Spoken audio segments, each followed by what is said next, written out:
So I, 34, male, have been with my fiancé, Michelle, 46, female, not confirmed, for 3 years now. We met through a couple of friends at a party and got along instantly. Both of us have been married before, but those marriages ended in divorce.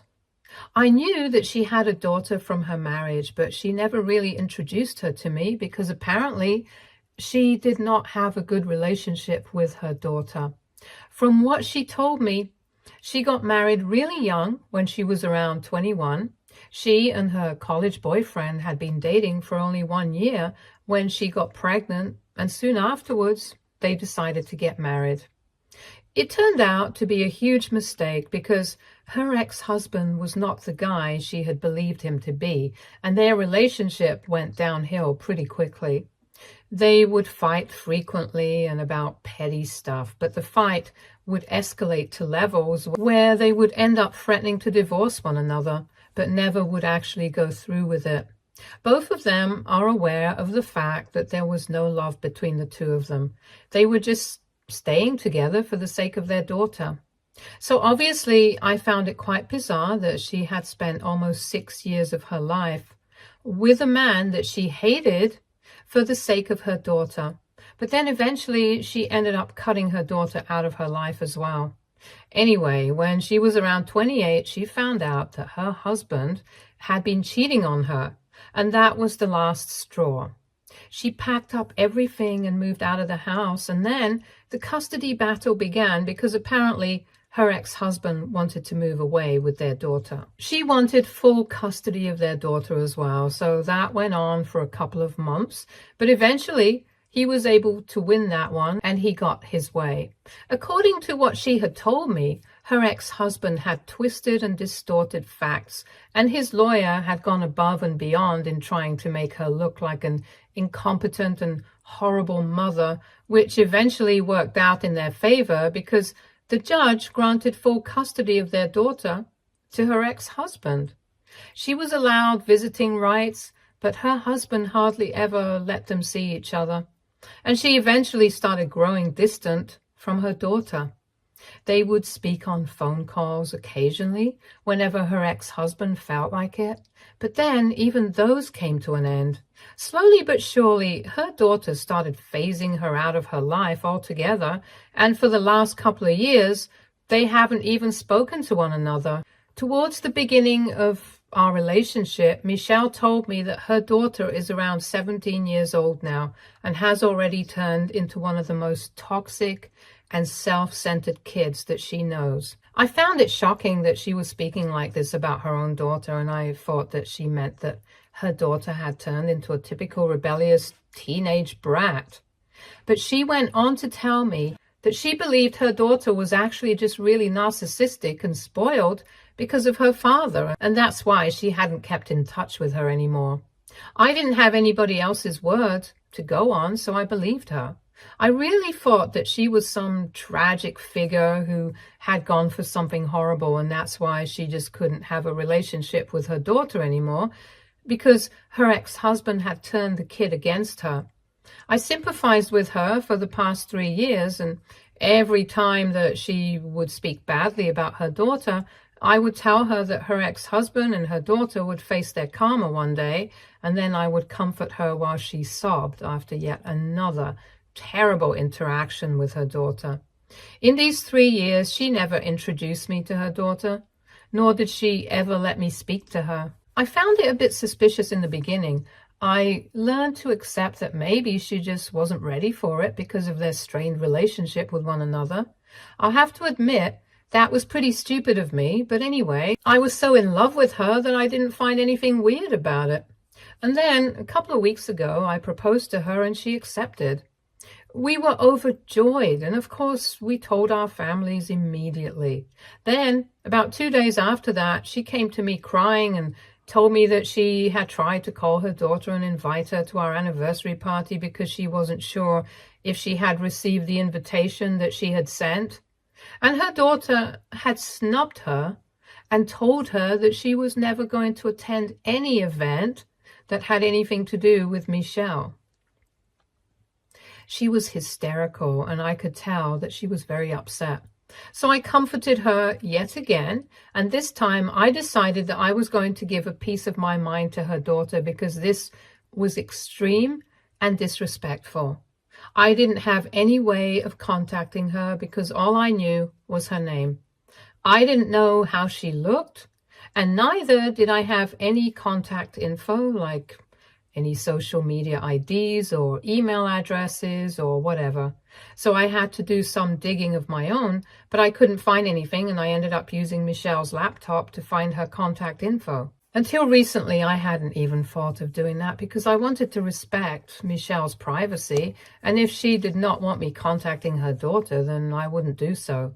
But after her hysterical outburst, after being rejected by her daughter yet again, I felt like I had to do something since I was going to marry this woman and I couldn't allow her to be stepped on so frequently. And with these noble intentions, I found the email address by snooping through Michelle's laptop and wrote a pretty strongly worded email to her daughter.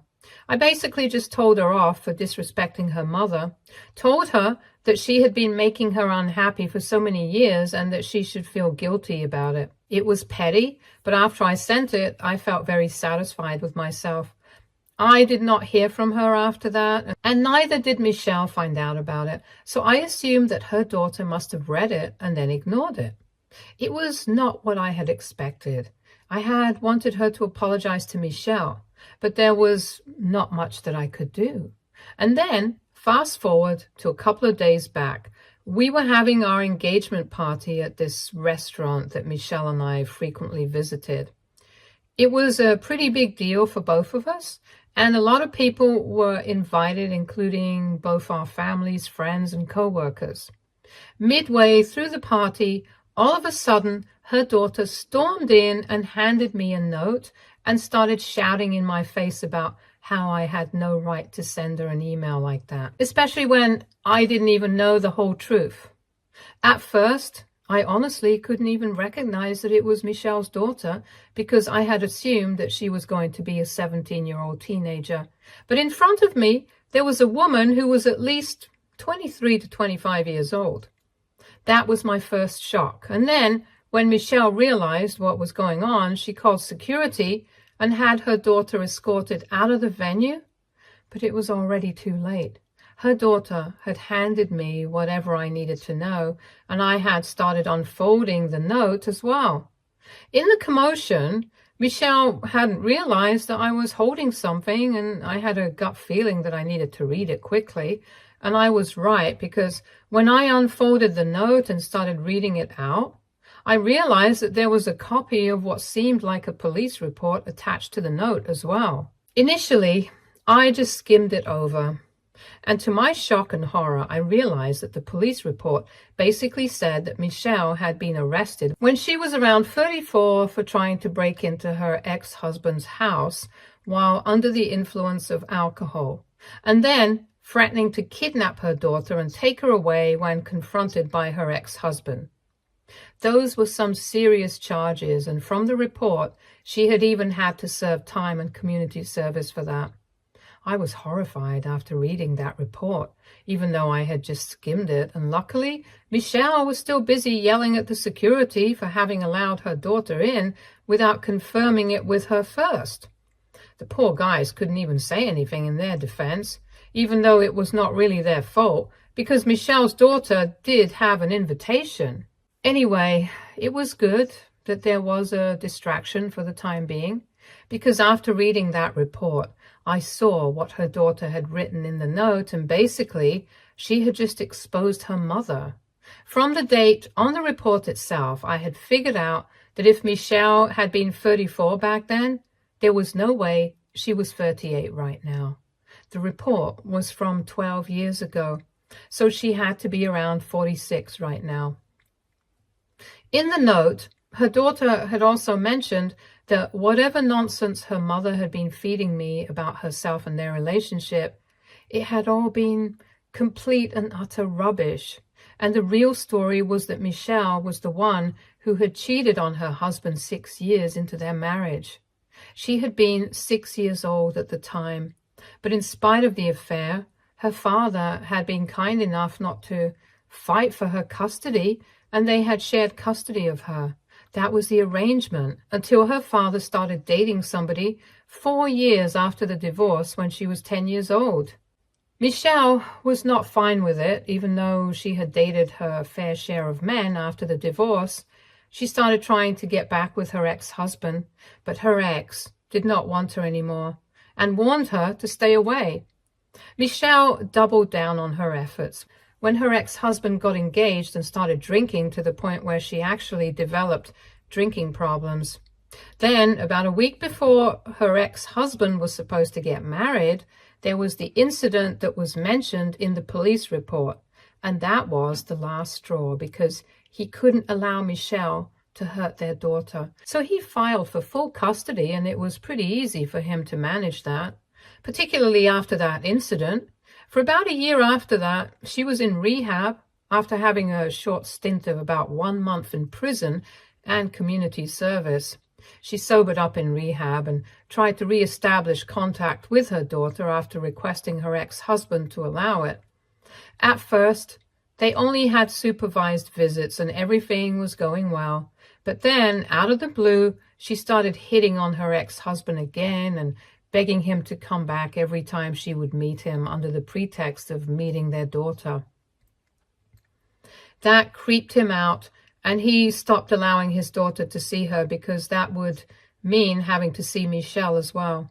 And then eventually Michelle sent a very hateful message to her ex-husband's wife while she was expecting, wishing unspeakable things on their baby that I don't even want to mention here. Just know that they were terrible things, and nobody in their right mind would say things like that to a pregnant woman just because they were jealous. Anyway, Michelle's daughter was around 13 at the time, and her father finally decided that it was about time that she found out what kind of a person her mother was and told her everything. Since then, she has had no contact with her mom, and even now she has constantly kept trying to block her mother out of her life, but she just keeps finding ways to contact her. After reading that note and that police report, I was furious, and I was waiting for everyone to calm down so I could speak to Michelle. After she had managed to get her daughter kicked out, yelled at the security staff for a bit, she was speaking to some guests and apologizing for everything that had happened, so it took her almost 20 minutes to come to me after that. And as soon as she did, I grabbed her and I headed to the stage where the band was performing, grabbed the mic, and started reading out the police report. Everyone was confused in the beginning, but then when they started to make sense of things, people started to look really shocked. Michelle didn't even try to free herself. She literally just froze beside me while I was holding her wrist, and I only let go after I had read out the entire police report to everybody present. I then looked at her right in the eye, and I told her that this was over. Her parents were right up there in front, and I could see that they were serious as well, but probably for different reasons. I was about to start reading the note attached as well, but then I guess Michelle finally realized what was going on, and she shook herself free and made a run for it through the door. I could tell that she had been crying. All the guests looked extremely confused, but I honestly didn't have any emotions to spare that day. Soon after she ran away, I walked out, went to my car, drove back home, and cried myself to sleep in the evening. That was almost 3 days ago, and since then I haven't heard from Michelle, but I have heard from her parents, and they are not happy about what has happened. They and my parents handled the situation after we had left and sent the guests home. My parents had been able to contact me, but unfortunately, Michelle was still nowhere to be found. And even though she had left her parents an email saying that she was going to come back home later, they were accusing me of ruining her life for no reason.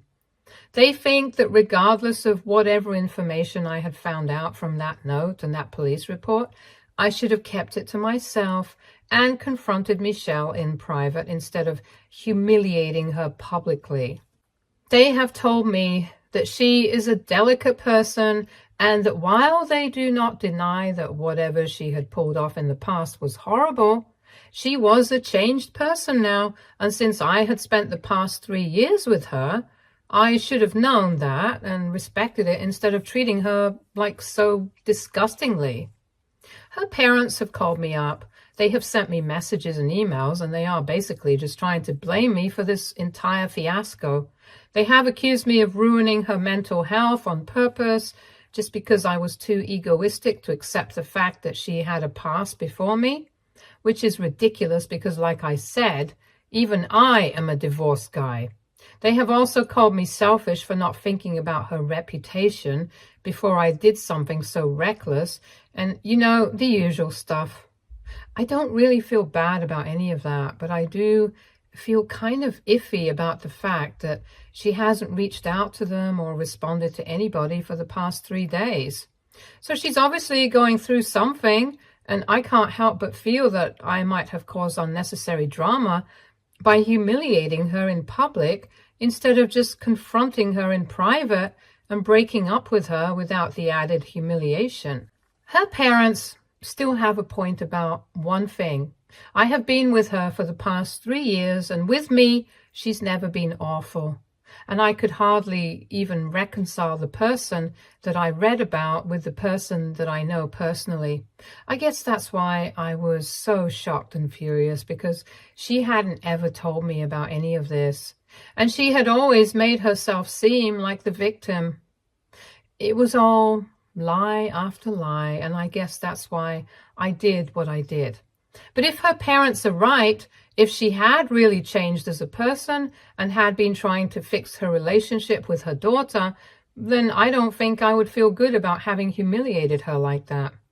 Especially considering the fact that everybody we knew was there, her extended family, her friends, and even her co-workers. Everybody deserves a chance to change, and I don't want to be the kind of guy who holds the past against people, but I also don't want to be played for a fool, and I just feel like the situation is really weird for me right now. More than anything else, I feel worried for Michelle because obviously she's not stable right now, and judging by her past, she might do something rash and stupid, and I really don't want that because I wouldn't be able to stop blaming myself if she ends up hurting herself or, even worse, somebody else. I really don't know what to do, and I feel like I'm the bad guy here somehow, but I just don't understand in what way exactly. I don't even understand if I really am or if I'm just being made to feel that way by Michelle's parents. Everything is a blur, so I really need to hear a set of objective opinions. So AITA for publicly humiliating and breaking up with my fiancé at our engagement party after I found out about her past. Update 1. So it has been a week and a half since our engagement party. Michelle hasn't reached out to me yet, but thankfully I know that she is safe and sound. I don't want to be with her anymore, but I wouldn't want her to hurt herself in any way whatsoever. So I'm glad that she's okay.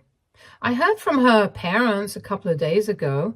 They sent me a text when she came back home and told me that in a couple of days she would be coming by to collect all her stuff from my house since she had moved in with me about a year after we started dating. Now that we were obviously not together anymore, she had to move out, and I had already started packing her stuff to distract myself from everything about 3 days back. Before that, all I had been doing was laying in bed, watching TV, and trying to drown out all possible thoughts about Michelle, and of course, constantly reading and rereading that note and the police report. I have considered reaching back out to her daughter again because I know her email address. I sent that email a couple of weeks ago myself, but I haven't had the courage or the energy to do any of that. Besides, I don't even know what I would say to her because I'm still trying to process whatever I have found out about Michelle. I feel like I don't even know her anymore, and it feels horrible. There is some hole in my heart or something equally bad. I have heard from my parents, my family, friends, and even co-workers, and they have told me to stay strong. They've sent me messages of consolation, and I'm glad that there are people who are there for me. But honestly, I just want to be left alone. Michelle and her parents haven't shown up yet to collect her things, and I'm planning on going back to work tomorrow because I obviously cannot allow myself to fall apart over this one thing. So I've texted them, and I've told them that if they do intend on coming by at any point, they need to inform me beforehand, because I've changed the locks and I am going back to work soon, so I won't be home at all times. I also told them that we're going to have to split the cost of the engagement party, since we're obviously not getting married anymore. But we still have to pay the rest of the charges for our vendors. They have agreed to all of it without any drama or any accusations, and I'm hoping that they can keep it this way when they show up to collect their things, because it would be really tiring and emotionally draining for me to go over everything once again. Hopefully, they'll do it soon enough so I can try to move on. Update 2. Hey, it has been 5 days since my last update, and today, in the morning, Michelle's parents finally texted me, and they told me that they were going to be coming over in the evening to collect her stuff. I was cool with it because I had already packed away a lot of her things, and I left work early so I could head back home in time for Michelle and her parents to arrive. And about half an hour after I got home, she and her parents showed up. I was actually shocked to see her because even though it had been just a couple of days since our engagement party, she looked insanely different. There were bags under her eyes. She had cut her hair short and had a pixie cut now, which was shocking because she had always loved her hair. But before I noticed any of that, I realized that she was reeking of wine coolers, and I felt terrible about it because I knew that she had probably fought really hard to keep herself sober for so many years, and now she was back to square one. But like many of you guys had suggested in the comments of my original post, I tried not to blame myself for it too much because honestly, what I had done was in the heat of the moment, but she had had every opportunity to be honest with me and respect our relationship by being transparent with me about her past. So while I definitely felt bad for her, I did not let it show. While her parents were taking the boxes of her stuff and putting them in their truck, she was in our bedroom looking for anything that I might have missed while packing her things, and when she didn't find anything, she came back out. But instead of helping her parents move her stuff, she just stood beside me awkwardly. It was weird for me as well because I didn't have anything to say to her, but I could tell she wanted to talk to me. She just couldn't do it while her parents were around, so both of us waited until her parents were done moving the boxes, and then she asked them if she could stay back for a couple of minutes while they waited in the truck because she wanted to speak to me in private. It was evident that this had not been discussed beforehand, and they looked a bit upset about it, but they didn't say anything. By then, it had become very obvious to me that her parents hated my guts, and I couldn't even blame them. I'm the guy who humiliated their daughter in front of their entire family, and they're probably going to hold that against me forever. But honestly, that doesn't really matter to me. Anyway, after her parents had walked back to the truck, she slammed the door shut and fell to her knees all of a sudden. She started sobbing hysterically and told me that she knew she was wrong. She knew that she had messed up in a way that she could not fix, and I had every right to be upset with her. She said that she didn't even blame me for what I did on the day of our engagement party by humiliating her, but all she wanted now was a second chance. She told me that she knew that her parents had been bothering me after that day, blaming me for ridiculous stuff, but she knew that it was not my fault, and she had convinced them not to get on my nerves anymore. She said that she had been very upset with me, with herself, and even with her daughter, and that's why she had ended up cutting off all her hair and drinking once again, even though she had promised herself that she was never going to drink again, especially after her daughter had cut her out of her life several years ago, and she had stuck to it so far because she had been a teetotaler for as long as I had known her. Unfortunately now, because of what she was going through, she had started drinking once again. But for me, she was going to give it all up once again And she even said that she was going to grow her hair before the wedding so she would look normal and genuinely try to fix all her mistakes. All that she wanted was for me to agree to marry her, and that was it. From the way she was speaking, it was evident that she really believed that marrying me was going to fix all her problems. And it was really sad because I could tell that even now, while she was promising everything to me, she was probably still slightly drunk. I realized that everything that had been in the police report and the note had been true. And she didn't need to marry me. She needed serious help.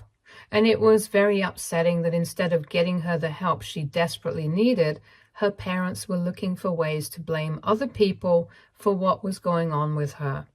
Anyway, after some pleading, I got her to stand back up on her feet, and I told her that she needed to leave, even while she tried to reason with me. She was still crying when I gently escorted her to her parents, who had been waiting for her in the truck for about 15 minutes. When she realized that I was rejecting her, she started wailing at the top of her lungs, but luckily her parents started driving away as soon as that happened, so I didn't have to suffer through more of that. It's not that I found her dramatic, it's just that I found it really sad and pathetic. And I genuinely wish for her to get better, because today was emotionally very difficult for me. To see her in that state after having loved her for 3 years was not easy. And I hope that I never have to see her like that again. But at least I'm not going to have to see her for a really long time now. And I hope that I can start trying to move on in the real sense now. It already feels like a huge weight has been lifted off my shoulders, and I have had some sense of closure. She was a bit tipsy for sure, but it's still the closest thing to that I'm going to get for now, so I'm trying to be content with it. Update 3. So it's been about 2 months since my breakup with Michelle, and as far as I know, I have been blocked by her on every possible platform. Whether it was she who did it or her parents, I never know, and neither am I interested in finding out. I'm just glad that she's getting the help that she needs, because from what I know, a couple of her friends have told me that she is in rehab. They have kept in touch with her parents, and they have very little information on what exactly she's been up to. But I know that she's all right, and I hope that she gets better. In the past 2 months, I have thought about it a lot, and eventually I decided to send an email to Michelle's daughter, thanking her for letting me know the truth about her mother, even though it probably wasn't easy for her to bring herself to get involved in her mom's life after being away from her for so long. I also apologized to her for sending her that first email where I was berating her without knowing the full truth about Michelle. She replied to it a couple of days later, telling me that it was completely fine and it was all water under the bridge. So that was that. I honestly didn't think I would be posting here anytime soon, but then a couple of days ago, one of my common friends with Michelle told me that she had wanted to pass on an apology to me that she had written while she was in rehab. She couldn't pass it on to me through her parents for obvious reasons, so she got her friend to visit her and do it for her, and basically it was just a note apologizing for everything that she did wrong, for lying and then acting insane about it. I told my friend to tell her that I forgive her for everything, and I guess this is finally the closure that I needed, which is why I wanted to talk about it here. I've been trying to get my life back on track for the past 2 months, and it's been going well so far, and I'm hoping that it'll go even better in the future. Stay tuned for more stories from our girl relationships.